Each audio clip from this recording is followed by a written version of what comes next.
1962 সালে সামরিক অভ্যুত্থানের পর থেকে রোহিঙ্গা জনগোষ্ঠীকে বিদেশি অনুপ্রবেশকারী হিসাবে চিহ্নিত করা শুরু হয়, যা ধীরে ধীরে পুরনো সব বন্ধনকে ভেঙে দেয়। রাজনৈতিক স্বার্থে ধর্মকে ব্যবহার করে তৈরি করা হয় বিভেদ রেখা।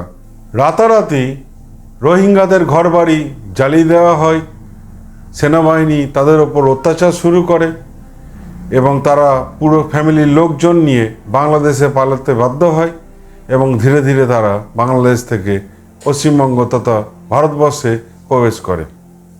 যেখানে রাস্তার কুকুরদের জন্যও মানুষ আন্দোলন করে, যেখানে বনের পশুদের জন্য আইন তৈরি হয়, সেই পৃথিবীতে কোথাও একটুও কি জায়গা নেই রোহিঙ্গাদের জন্য?